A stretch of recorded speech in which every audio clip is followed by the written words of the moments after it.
Okay. Hello, book lovers and English learners.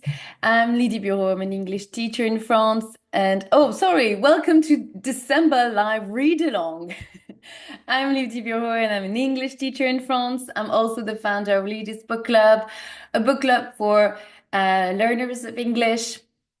In this book club, I host live readings and workshops of adaptations, like this one, of classics of literature and contemporary novels in their original text for advanced learners or advanced speaker of English. I also tend to prioritize books that are written by women.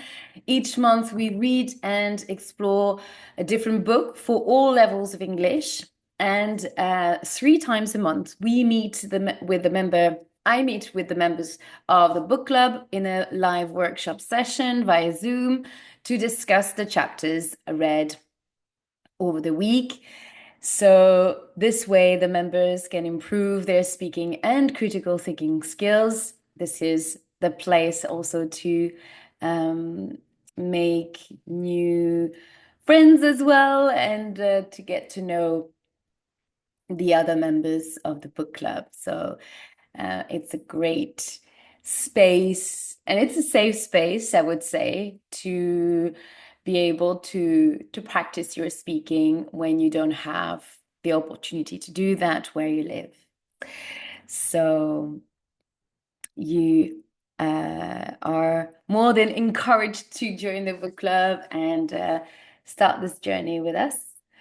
And this month we are reading the B1 adaptation of Sense and Sensibility by Jane Austen. This is a 2021 Penguin Readers edition. You can find these books online or in your local bookshop. I'm sure that they will be able to find to order it for you. So if you want to know more about Jane Austen and her work, her life, I invite you to listen to the podcast episode 28, an introduction to Jane Austen and Sense and Sensibility, which is now available on the YouTube channel, Lydie's Book Club YouTube channel, and on the Spotify podcast, Read in English. Throughout also, an important fact is that next year, Jane Austen will celebrate 250 years anniversary. And for that celebration, the town of Winchester in Hampshire has organized several tours and events in honor of Jane Austen's 250 years anniversary. So if you want to know more about these events and book your tickets, then go to visitwinchester.com. Today, now, it is our second live reading session of Sense Sensibility, and we are going to read chapters 3 and 4. And next Saturday, on the 21st of December, I will host the first live workshop based on the book. And during this workshop, we will cover chapters 1 to 4. So basically the chapters that we have read this week. So if you want to attend this workshop, I invite you to subscribe to the book club on lydiesbookclub.com on the website. And when you are on the subscribing page, you will see all the dates of the live readings and the workshops that are planned for the month. You have the whole calendar, which can be very handy, especially if you are busy. This is a very busy time of the month, and I understand that it's not always easy to be available live. So once you're part of the book club, I always make sure that I have a maximum of people joining the book club and joining the session, so I can always move around the session when it's needed. So don't worry about that. If you're thinking of joining the book club, but you're not sure that you have the time, there's there are always solutions, and I try to do my best um, to accommodate everyone. So I think that if you're considering joining the book club and you're not sure, um, I think this will be the best way for you to improve your speaking skills and and and do it in a fun way and in an interactive way with a material that you enjoy. If you're someone that likes reading, then this experience will be much more enjoyable and joyful as well.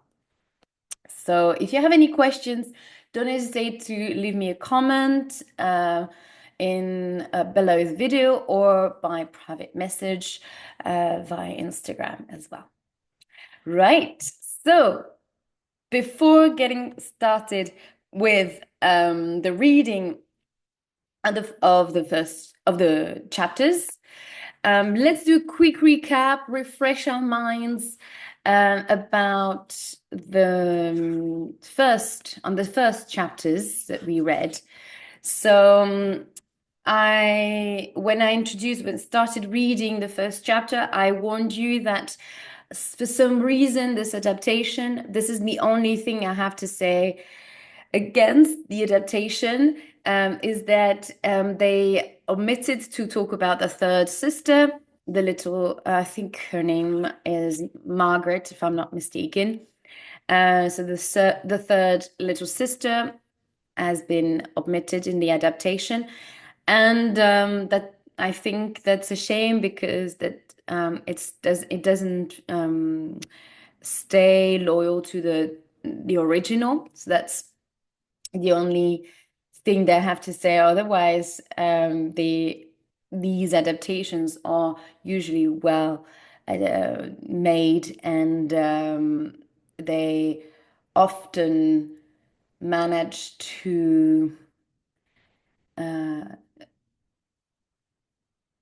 to make the reader feel or to kind of um, they're able to pass on the emotion and the idea of the writer and the meaning behind um, some parts of some passages and also the speeches from the characters and the dialogues are usually well adapted, and you can feel the emotion and the feeling that the author wanted to, the message of the author here in some passages, especially that Jane Austen uses a lot of irony and sarcasm, and as I talked about in the podcast in the introduction of Jane Austen and Sense and Sensibility, she uses this very famous form now of free and direct discourse, in which the narrator's voice and the character are blended together, and we can almost feel what or have a sense of what the author, what Jane Austen thought about these people and these situations. So it makes you smile all the time and makes you laugh as well. So this is what I wanted to say, just to uh, set the context here a little bit about the adaptation, more about the format, um, and yeah, uh, and about this specific content. So I'll be curious to know why this choice of omitting the little sister, unfortunately. Anyway, so in chapter one, so we meet Elinor and Marianne, the two main characters, the two main protagonists of the story. These two sisters are forced to live their family home in the Norland Park family home with their mother and originally their little sister. They have to move because their father has died, and it's now their brother, their stepbrother, that is inheriting the house, and his wife, Fanny, who is definitely not a nice person. And she manages to turn John around, to turn her husband around, or his mind, and his idea of giving some money because this is what his father asked him to do, to not leave his wife, well, his stepmother and stepsisters without a penny. But, well, he doesn't really it doesn't really keep his promise, or it just allows the minimum, well, just some food occasionally that he would give them as presents, uh, but he doesn't give them much in the end. And the mother managed to find a cottage thanks to Sir John. No, yes, Sir John Middleton, who is a kind man with his wife, and he allows them to live in its cottage, in the cottage of his estate, um, in Devon, so in a different part of Hampshire. So Mrs. Dashwood and her two daughters are sad to leave Norland Park, but at the same time they're excited, or that they can't wait to leave the place because now they have to live with they had to live with Fanny and John, and it was it was getting unbearable for them to keep living together. So Mrs. Dashwood couldn't wait to leave Norland Park at some point. So it's a mixed feeling here with the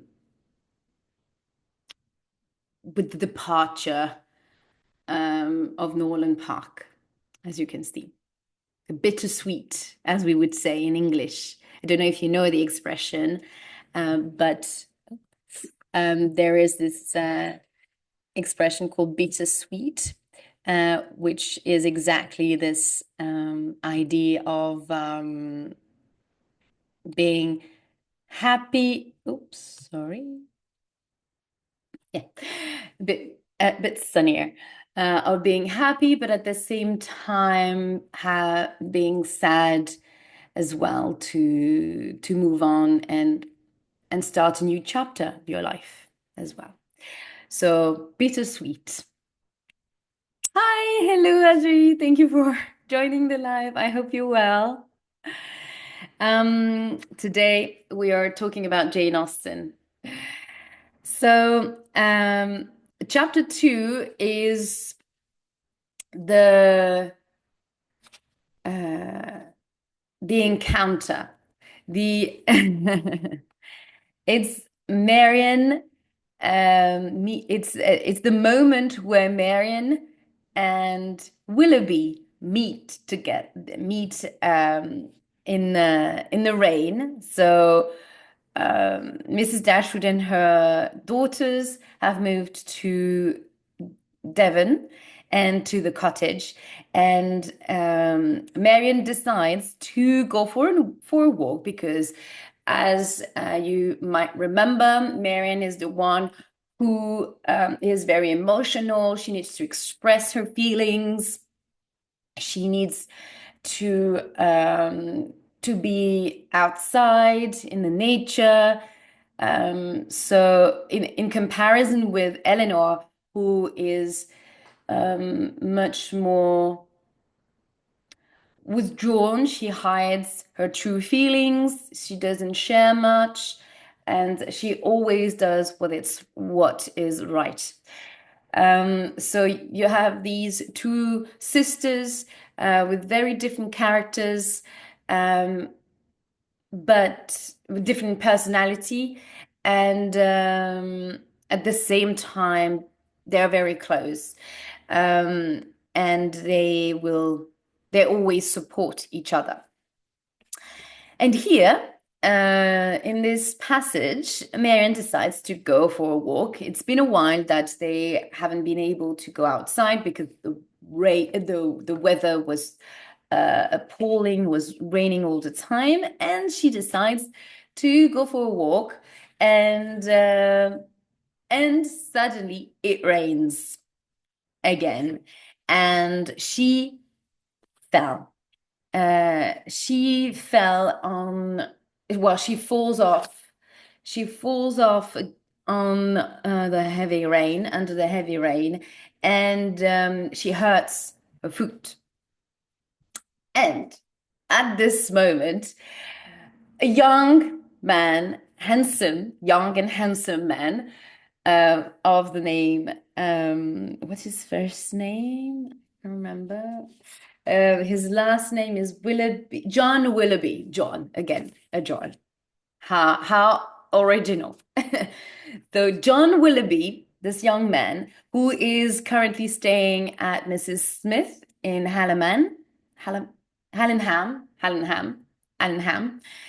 which is a ground property, ground house and estate near the cottage, that's very nearby. And he's staying with I think it's his cousin. So Willoughby came to visit the old lady, Mrs. Smith, his cousin. So it says, so Sir John says that he would inherit her property when she died. So it seems like he's very he makes sure that he's around to still be the one that will inherit the estate. So as you might understand, this means that Willoughby is not really wealthy because he's going to inherit, but now he is not in a very strong position because he's not yet the owner of this house and estate. So he is in this position where his future is not secured. So, as we know, Marianne and Elinor are in worse position because there are no prospect for them to inherit anything because it's their brother who took everything, well, their stepbrother. And their only solution is to marry a rich man. So if they want to be able to, or stay with their mother, but yeah, it's not really ideal. So their only prospect is to marry someone that is wealthy. And here, Willoughby, although handsome and kind, so he he rescues Marianne from the pain. Well, he rescues her on the ground. He lifts her up from the ground and takes her back uh, to the house, to the cottage, and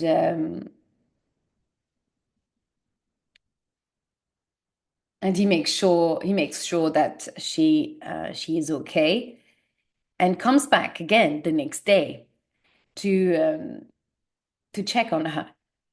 So um, so Marianne now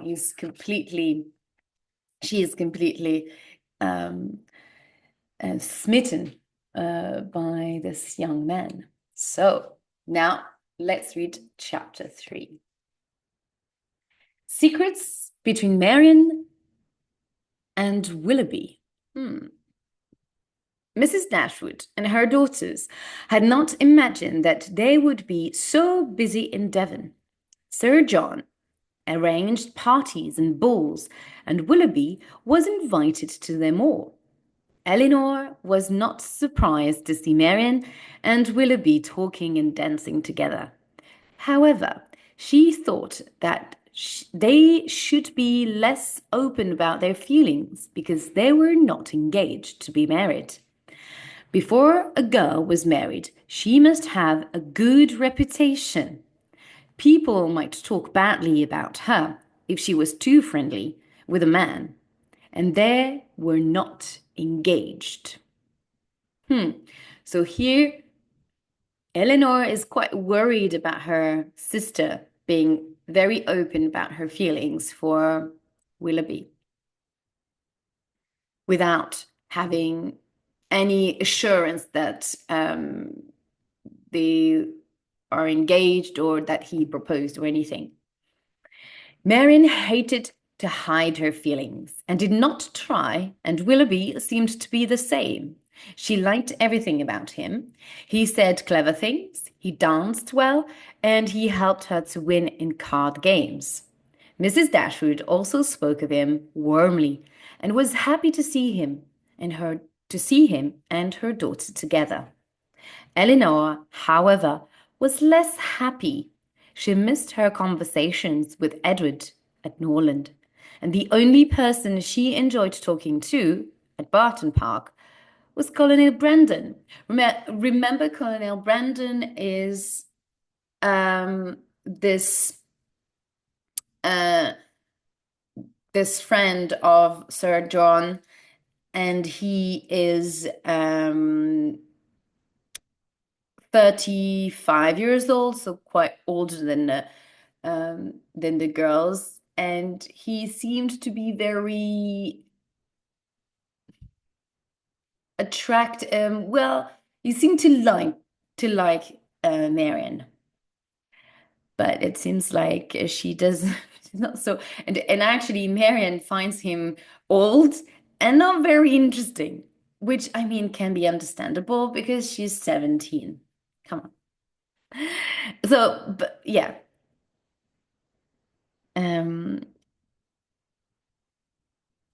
So during one conversation, he said something that she found interesting.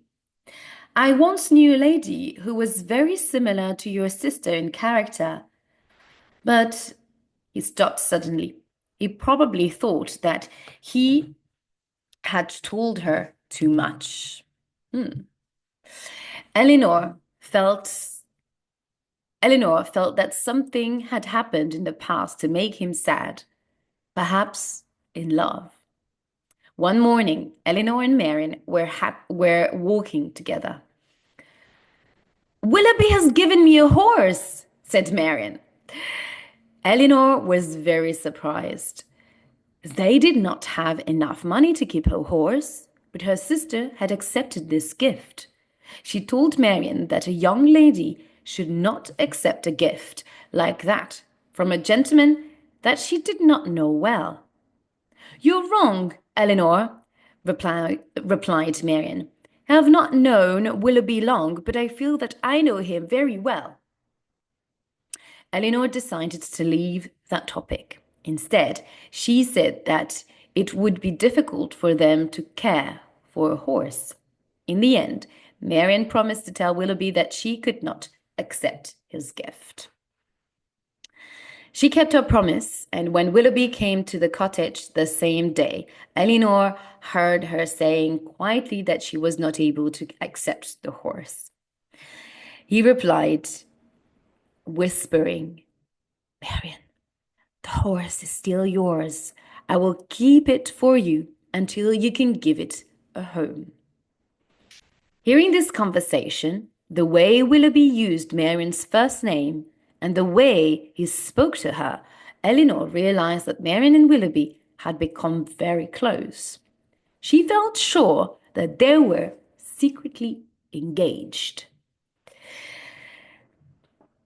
So I don't know about how you feel. I don't know how you feel about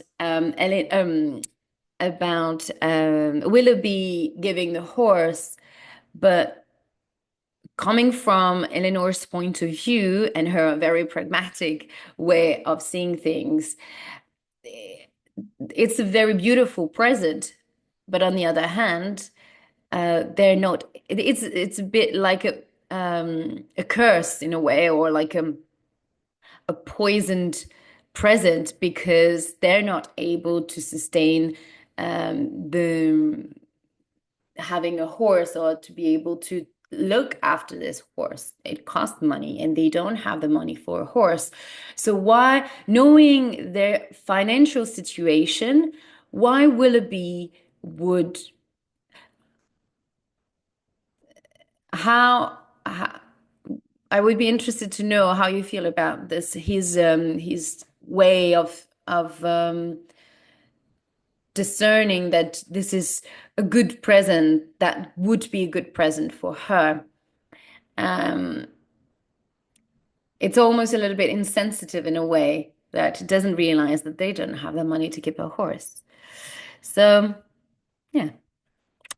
Anyway, let's continue. And Elinor knew something that made her even more sure. She had seen Willoughby cut a small piece of Marianne's hair, which he kissed and put in his pocket. Very forward. Soon after, Sir John arranged for them all to visit Colonel Brandon's estate at Delaford. They would go in carriages, taking food for a picnic. On the morning of the visit, they all met at Barton Park.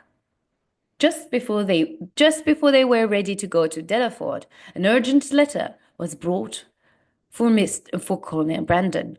He opened it and immediately left the room. When he returned, he told them that he had to go to London. Ah, what is wrong? You look worried, said Mrs. Jennings. I know who the letter is from.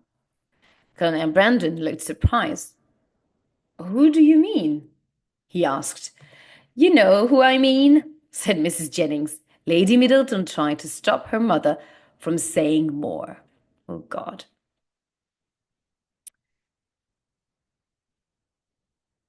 Colonel Brandon did not reply to Mrs. Jennings, but said, I'm sorry, but I will not be able to take you to Delaford. Soon after, he went to London. So he left everybody on his estate, and they had to kind of go on their own and do it on their own. Visit the estate on their own. I'm sure that the letter was about Miss Eliza Williams, said Mrs. Jennings after he had gone.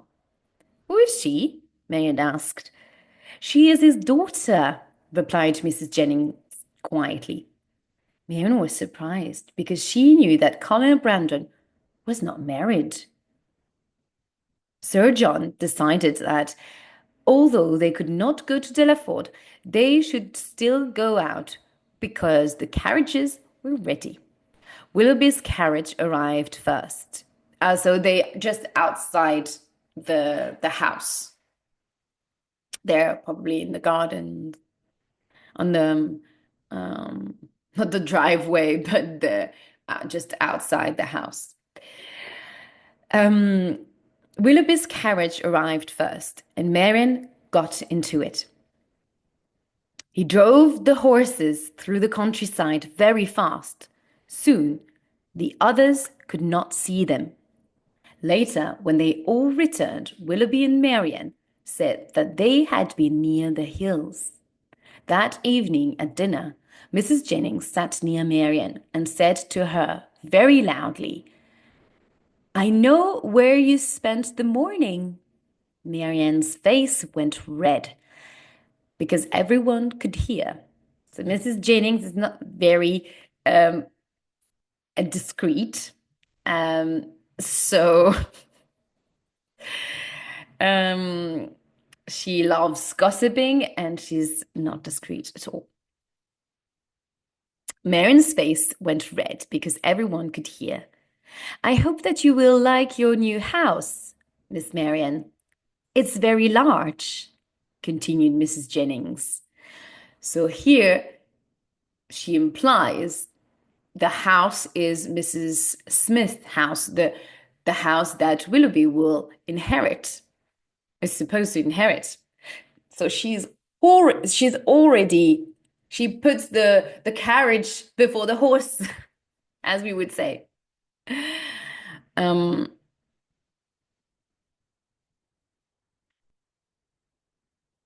we could say. Anyway, sorry. Um, Marianne looked embarrassed, and Mrs. Jennings laughed loudly.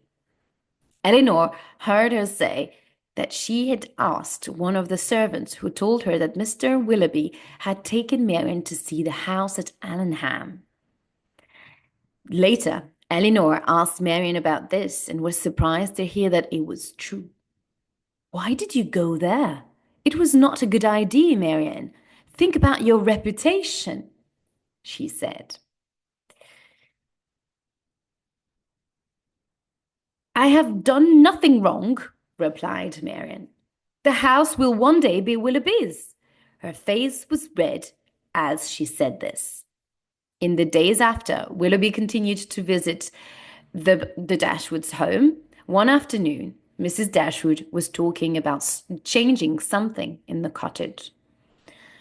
"Do not change it, please," said Willoughby. "I love the cottage as it is now." "You're always welcome here," replied Mrs. Dashwood. "Will you come for dinner tomorrow?"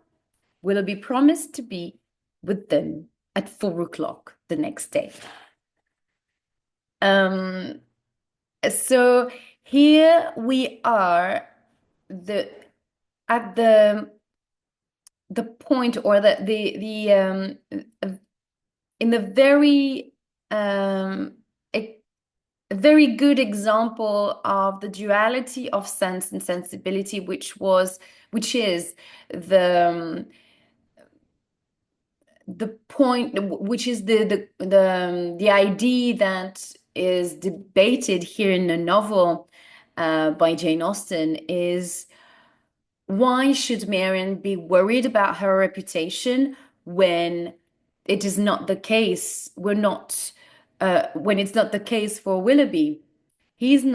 Nobody is telling him, "Oh, you shouldn't go take a young lady and go on there on your own uh, without chaperone or anything." Um, and talk about feelings without having proposed or anything, without the relationship being serious, without announcing that the relationship was serious. So here we see clearly that Marianne and Elinor are in disagreement with the way to behave, what's the right way to behave for a woman and what is not. And it's this exact ideology or concept that is debated at the time. why can't we express our feelings and our opinion when we disagree about rules of society and rules of the world when they are unfair, unjust, and and especially for women being judged so harshly when men are not. This is where this idea of double standard comes in, and where the roots are from. So you see how this idea of reputation and proper things to do and be as a woman, when men did not have that high standard of, well, good behavior, especially when it's about feelings and relationships. We see that we have seen that actually in The Age of Innocence, the book that we have read, this book here, this adaptation that we have read in November, so last month, where it is very accepted, which is accepted for a man to have mistresses and being infidel um, to their wives. But when it's a woman who is just uh, just independent, who just wants the divorce and she's not happy to with her husband and wants and has feelings for someone else, um, and just is enjoying the time. She's just enjoying time with another man. Automatically, she is going to be harshly judged by other women and men, of course, um, because she shouldn't go out with a man that is married, with a married man, and herself being also married. They shouldn't go out together and spend time together without people suspecting that they have an affair, and the women being harshly judged and criticized for that. So that is happening in the late 19th century. And we see that how it evolved, but still, well, at this point, there are talks about divorcing when at this time there wasn't any possibility for women to divorce. So here there is this evolution, but still this notion of reputation, of good behavior. You're married, you have to deal with it, or you should not behave this way, or you should behave this way, kept its roots throughout the century. And we see, and we can understand how long it is for generations to get rid of these notions and detach ourselves from this idea and expect the same for a man. Be to be on the same ground and to be at the same to have the same expectation and to be on the same standard, let's say. So there's still work to do.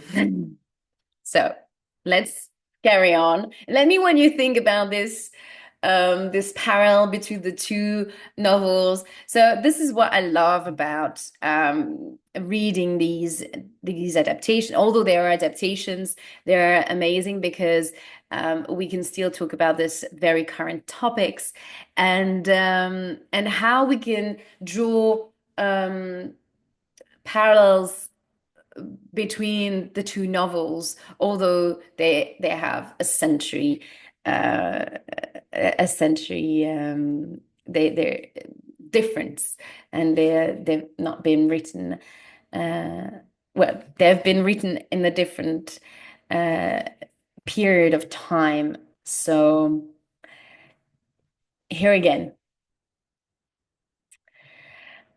Right. Chapter 4. A shock for Marianne. The next morning, Mrs. Dashwood and Elinor went out. Marianne said that she had something to do and did not go with them. When they returned, they found Willoughby's carriage outside the cottage. As they went inside, Marianne rushed out of the living room, looking very upset. Her eyes were wet and she ran upstairs. There is a beautiful illustration here when we can see Marianne being sad. This is Willoughby here, and we can see Elinor is here, and this is Mrs. Dashwood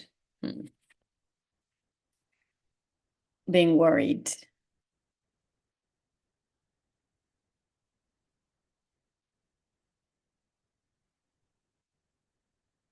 Her eyes were wet and she ran upstairs. The others were shocked and went into the living room where they found Willoughby with his back towards them. He turned round and they saw that he, too, looked very upset.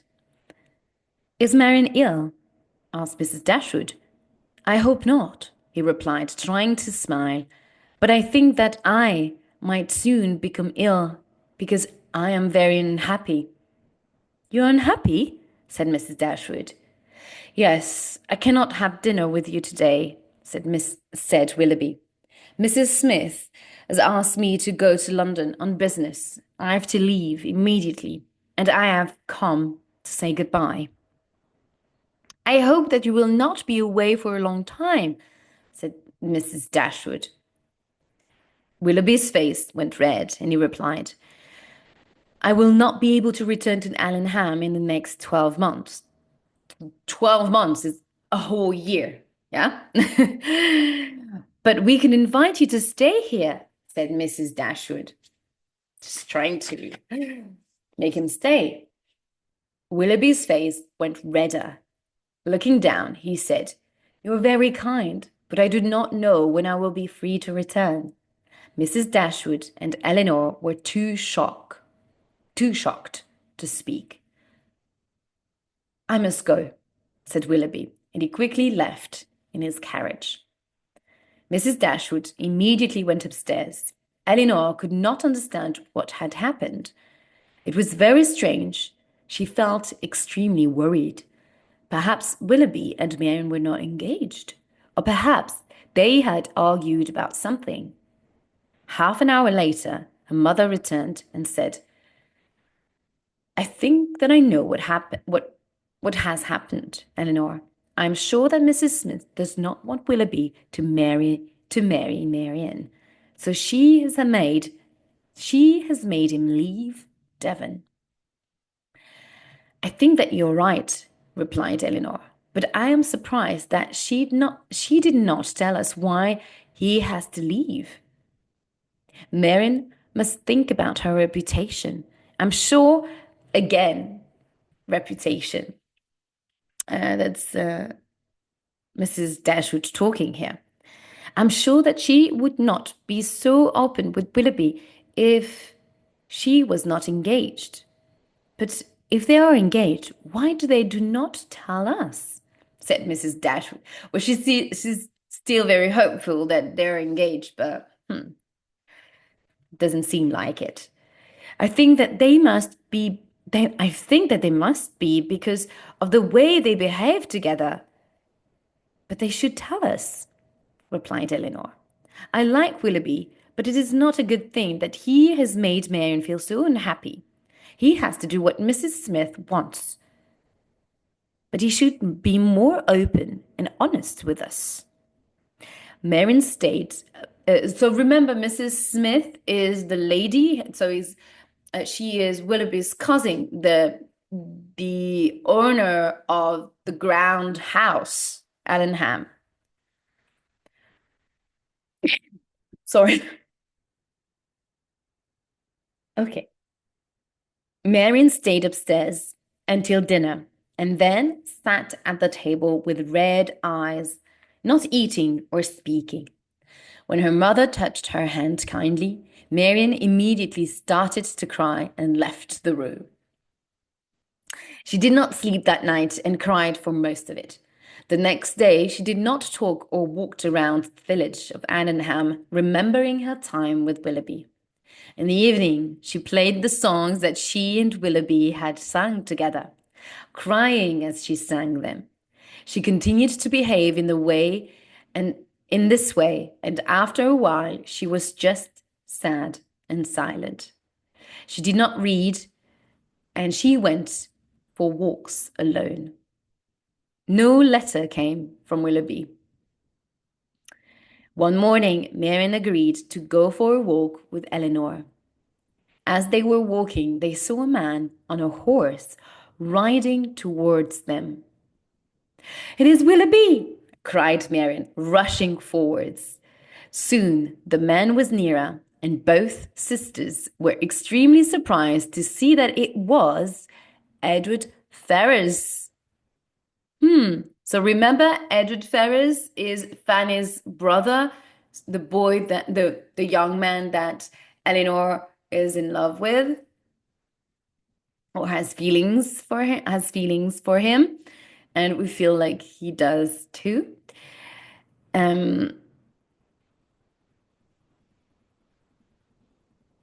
For a moment, Marianne forgot that she wasn't happy and felt happy for Elinor. He got off his horse and walked with them to Barton Cottage.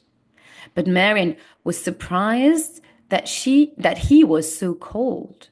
He did not show Elinor any special attention.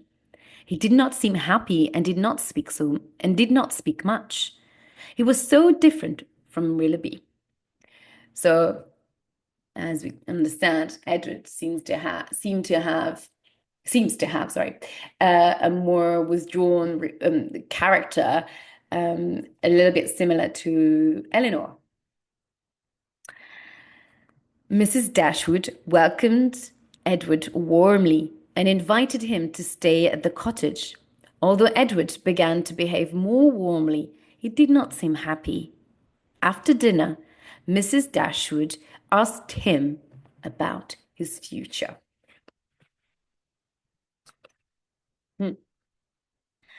"I do not need a large income," he said. "I just want to be happy." "Money is not needed to be happy," said Marianne. "I believe that money is also necessary for happiness," said Elinor. While Edward stayed with them, it was clear that he was unhappy, and he did not show Elinor as much attention as before. One morning, Marianne left them in the room together, but he soon went out for a walk. So here it's interesting, their conversation, although it's very short in the original text, it's much more developed, of course. But here there is a debate around income, and so income is money that comes in the house, in your that comes to you, basically, and here Marianne says, "Oh, we can be happy, just live from happiness and love and happiness, just love and water," as we would say. Although Elinor, the pragmatic and the very lucid one, tells her that actually money is also necessary, is an important part of happiness. And here we can almost understand the voice of Jane Austen, because as we know, as I talked about in the podcast, the introduction of Jane Austen and Sense Sensibility, Jane Austen had always struggled. She struggled all her life with money, and this topic is an important one in all of her novels, and it comes back again in different forms. But um, we see that she's questioning the importance of money, but also she sees clearly the importance of it. And from Elinor's point of view, we see that we see Jane Austen's opinion on the matter and the fact that perhaps her life would have been much happier if she had been able to be independent from the money of her brothers and or her father. So this way, she wouldn't have had to move around and live in different places that she hated, and having to live with the sister-in-law. Although I guess she loved her family, but she had this duty as an unmarried woman to look after the sister-in-law, who was, because she had six brothers and her sister Cassandra never had children. So as a sister-in-law, she had the duty to go over after her sister-in-law had given birth. She was meant to go over to the house and to their house and stay there to look after the little baby, to nurse the baby so that the mother could rest.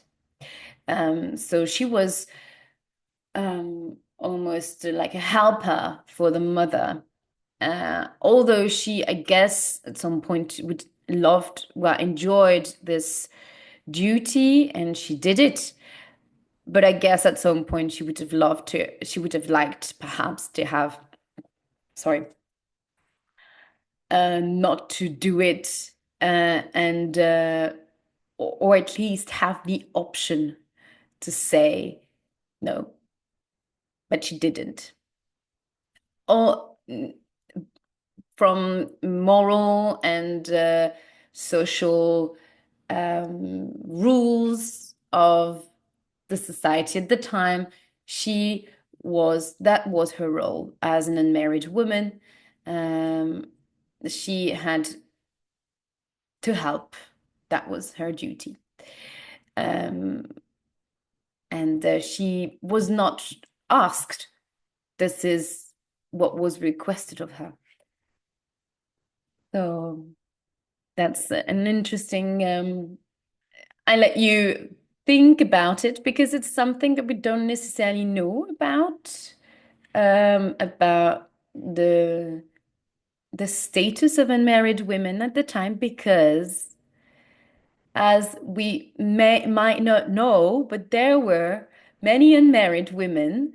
No, it was not the fashion, but there were a lot of them. Although we think that there weren't, or we don't think that there were women that weren't married. There were some, and Jane Austen and Cassandra, her sister, are among them. Right. So let's finish the chapter here. While Edward stayed with them, it was clear that he was unhappy, and he did not show Elinor as much attention as before. One morning, Marianne left them in the room together, but he soon went out for a walk. So they don't seem to be speaking. What's going on with him? Later, Marianne was sitting near him, and on his hand he saw a ring with a piece of hair in it. Men often wore a ring with a piece of hair from a woman they loved. I never saw you wear a ring before. Is that your sister Fanny's hair? Asked Marianne. Very forward. Edward's face looked sad. Yes, he said. Elinor felt sure that it was her own hair in the ring, but did not know how he had got it. Marianne thought it was her sister's too, but was sure that Elinor had not given it to Edward. He was quiet and serious all morning, and later, Sir John, not Saint John, I confused with Jane Eyre, nothing, nothing, really, no relation. Sir John and Mrs. Jennings arrived at the cottage. So, Sir John is the husband of Mrs. Jennings' daughter. So, this is her son-in-law. Mrs. Jennings arrived at the cottage. Sir John invited everybody to dinner the next evening. It would be better if Willoughby was here and could come too, said Sir John. Who is Willoughby? Asked Edward. Then he saw that Marianne's face had become red, so he started to talk about something different. So he noticed that there was something going on here. And that's the end of chapter 4. This is it. Next week, we will read chapter 5 and 6. We will meet again live on Instagram here and on and next week you will see this video. No, actually live on Instagram, yes, and the video will be available as well next week. So the session 3. So we will meet next week. Next Tuesday at 6:30 for the third live reading session of Sense and Sensibility. I hope you enjoyed this live reading. Make sure you subscribe to the book club membership to attend our first live workshop on Jane Austen, Sense and Sensibility. We are going to discuss chapter 1 to 4. And I'd love to hear what you have to say about this novel and about the topic that I mentioned today. Have a beautiful rest of the day, and I will see you next Tuesday, 6:30 p.m. Central European Time, for our third live reading session. Bye.